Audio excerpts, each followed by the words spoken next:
예수님의 기다림, 예수님의 머뭇거림은 두려움이나 변명이 아니라 하나님의 시간표, 하나님의 카이로스에 대한 절대적인 그 순종에서 나온 어떠한 변명도 없는 예수님이 막 꾸짖고 이럴 수도 있었겠지만 나는 그런 게 아니고 뭐 이러이러하다 뭐 구구절절히 얘기하실 수도 있겠지만 그렇게 하지 아니하시고 예수님 간단하게 오늘 이렇게 말씀하시는 것을 볼 수가 있습니다. 그리고 믿지 않는 형제들의 말은 믿음처럼 보이지만 언제나 이렇게 과시하고 있고 전략적으로 보이고 또 성공이냐 실패냐 이런 언어로 나타나는 그런 조롱조의 말로 나타난다는 것을 볼 수가 있습니다.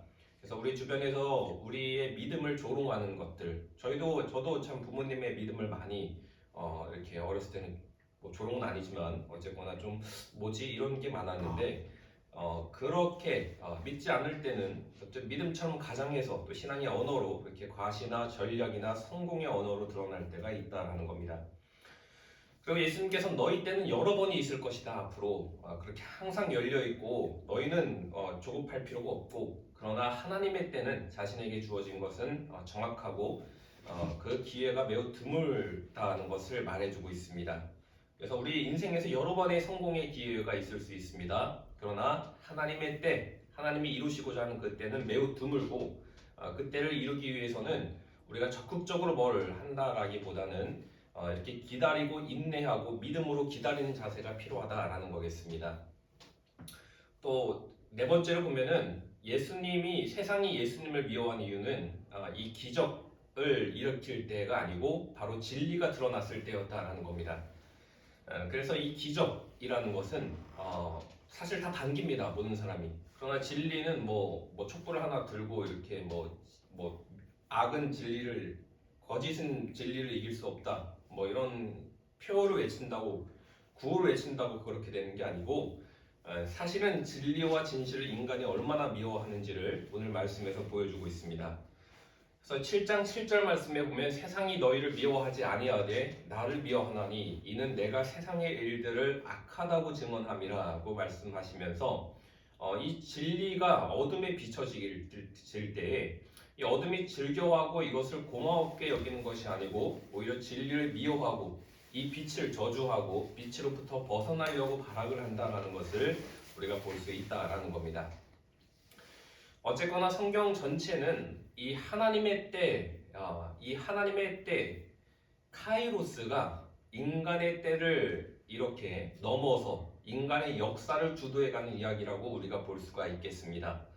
창세기 15장의 아브라함의 기다림, 요셉의 감옥에서의 그 시간들, 창세기 40장에서 또 출애기 13장의 이스라엘에서의 광야 생활, 또 사무엘상 24장의 다윗의 도피 생활, 그리고 예수님의 공생의 전체가 이루어지기 전까지 그 30년간의 그 시간 동안 이 구속사는 하나님의 때가 카이로스가 열릴 때까지 머무르고 기다리라는 그 부르심과 때가 찼을 때 일어나 가라는 부르심의 이중 구조의 메시지로 구성되어 있습니다. 하나는 기다리라는 거고 하나는 가라는 겁니다. 요한복음 7장 오늘 말씀은 바로 그 줄기 안에서 예수님이 사람의 시대와 또 사람의 기대와 사람의 때, 또 가족의 오해, 또 세상의 압박을 넘어서서 오직 아버지의 때만을 따라서 사역을 하시는 그렇게 결정적인 장면을 볼 수가 있습니다. 즉 다시 말해서 기다리는 동시에 가는 장면이 동시적으로 그러나 이것이 우리는 가냐 안 가냐 이렇게 이분법적으로 생각하지만은 그게 아니고 바로 기다렸다가 가는 아주 그 절묘한 타이밍에 그 성경 전체에서 일어나는 그 메시지가 통합적으로 일어나고 있음을 볼 수 있다는 겁니다. 그래서 오늘 말씀은 우리가 신앙에서 무엇을 기다려야 되고 무엇을 거절해야 되며 어떤 때에 움직여야 되는가를 아주 매우 선명하게 그렇게 보여준다라고 말할 수가 있겠습니다. 다시 말해서 성경 전체는 인간이 앞서 나가는 조급함과 하나님이 정하신 그 정확한 때 그 사이에 긴장이 흐르고 있습니다. 아브라함은 약속을 기다리지 못해서 이스마엘을 만들었고 사울은 기다리지 못하고 번제를 서둘러서 드렸다가 왕위를 폐위당했고 이스라엘은 모세가 늦는다라고 해서 금송아지를 그렇게 섬겼습니다. 그러나 하나님은 언제나 인간의 기대와 이 대중적인 박수갈채와 다르게 인간의 인기에 영합하는 게 아니고 언제나 때가 찼을 때에 그렇게 움직이셨습니다.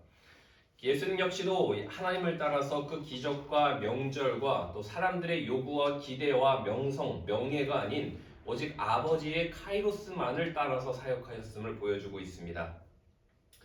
그래서 이 카이로스라는 것은 하나님이 열어주시는 결정적인 순간, 하나님이 일하시는 계획의 창구라고 볼 수가 있겠습니다. 그래서 이 카이로스를 놓치면 인간의 모든 움직임은, 모든 그런 바쁨은 무의미한 것이 되어버리고 맙니다.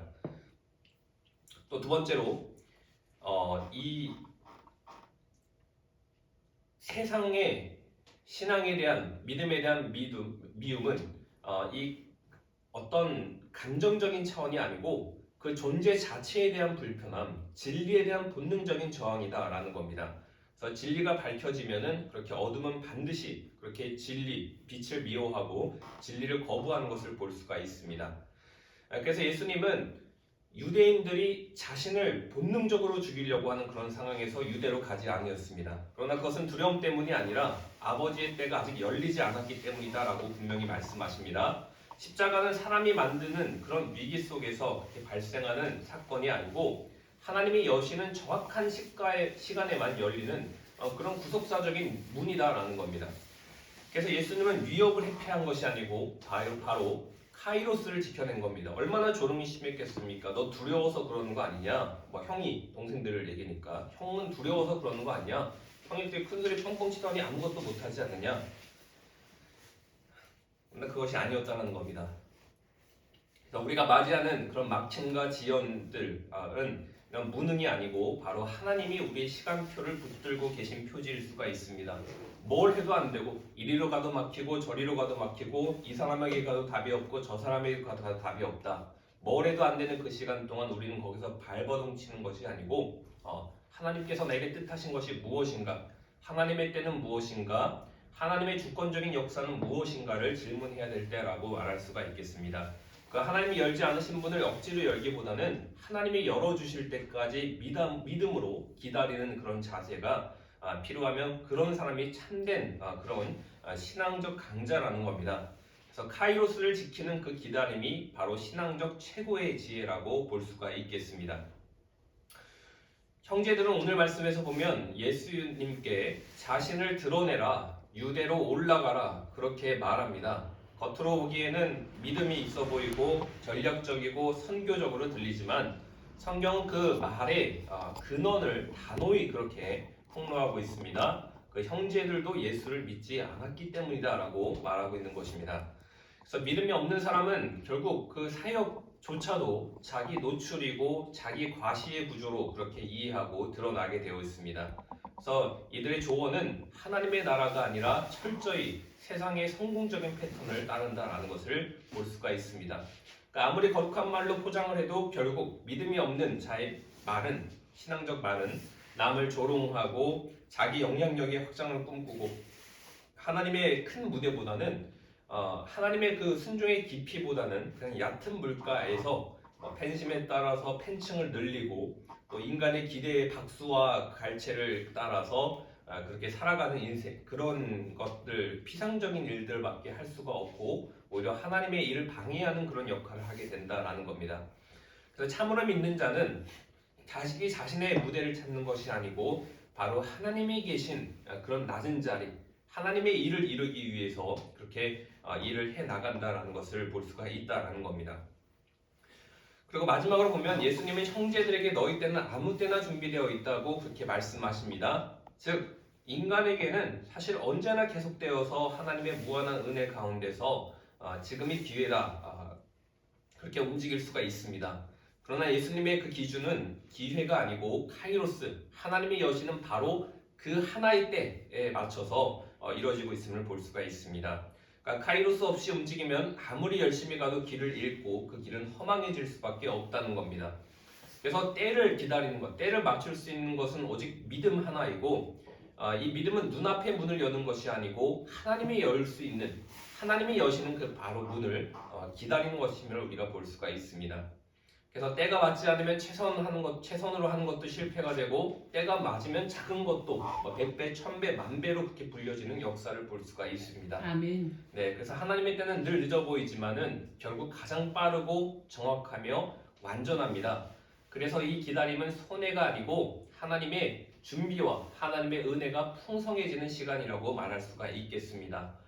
예수님은 오늘 말씀에서 세상은 나를 미워한다라고 분명하게 말씀하십니다. 근데 다시 한번 말씀드리지만 이 미움은 단순한 반감이 아니고 진리 앞에서의 인간의 본능적인 적대입니다.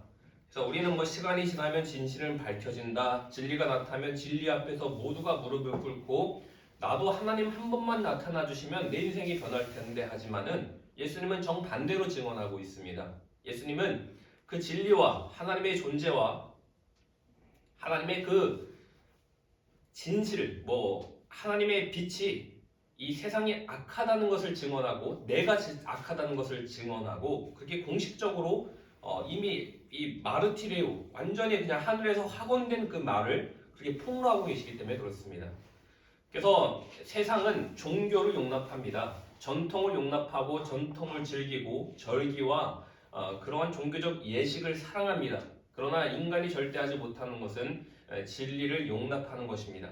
왜냐하면 진리가 드러나면 어둠이 드러나게 되고 그 어둠은 반드시 그 빛을 미워하는 것으로 반응하기 때문에 그렇습니다.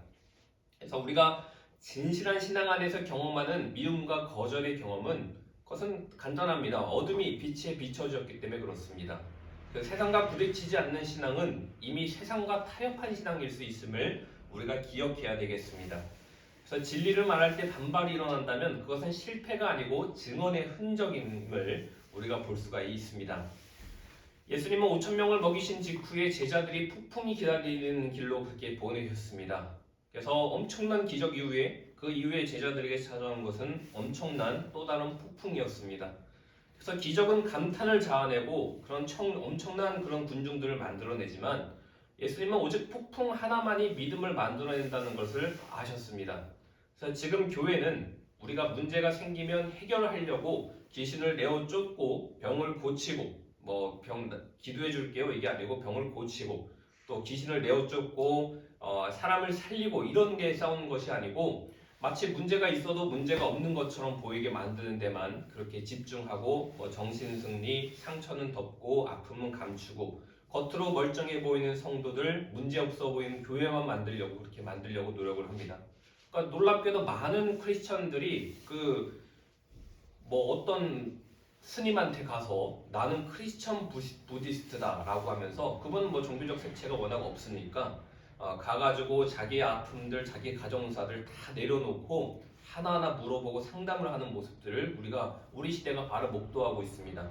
근데 그것은 그 스님이 잘나서도 아니고 또 하나님의 능력이 없어서도 아니고 우리 교회가 모든 것을 다 상처는 덮고 아픔은 감추고 겉으로 멀쩡해 보이는 성도처럼 보이는 데만 그렇게 몰두만 하기 때문에 죄와 부딪히지 않고 현실과 싸우지 않는 그런 비겁한 공동체가 되었기 때문에 그렇다고 볼 수가 있겠습니다. 그래서 믿음은 폭풍우를 맞이하는 데서 나타나게 됩니다. 5,000명을 먹이는 데서는 다들 우리로 몰려옵니다. 폭풍이 몰려오는 가운데서 진짜 믿음이 성숙하고 진짜 믿음이 성장해냄을 볼 수가 있습니다. 그래서 예수님은 이제 끝으로 나는 아직 올라가지 않는다라고 말씀하신 뒤에 형제들이 원하는 과시적인 방식으로 올라간 게 아니고 나 올라간다 막 사람들 끌고 올라간 게 아니고 아버지의 방식으로 아버지의 때에 맞춰서 은밀하게 올라가시는 것을 볼 수가 있습니다. 이것은 예수님께서 우회하셨다라거나 예수님께서 비겁하게 행동하신 것이 아니고 하나님의 시간표와 인간의 시간표, 하나님의 기대와 인간의 기대를 철저히 분리해서 해낸 행보라고 볼 수가 있겠습니다. 그래서 예수님께서 나아가신 것은 단순한 그러한 지연이라든지 비겁함이 아니고 매우 중요한 그러한 순종의 정밀한 형태였음을 보게 됩니다. 마치 느헤미야가 은밀하게 밤중에 사람들 다 걷어내고 순찰하셨듯이 예수님 역시도 오늘 그렇게 청제들에게 비난을 받아가면서도 은밀한 가운데 하나님의 뜻을 이루기 위해서 사람들의 박수갈채를 뒤로 하고 오히려 원망과 오히려 변명하는 것처럼 보이는 그런 형태로 올라가셨다는 것을 우리가 볼 수가 있다라는 겁니다. 그래서 마지막으로 정리를 하면은 하여튼 하나님은 움직임보다 멈춤을 통해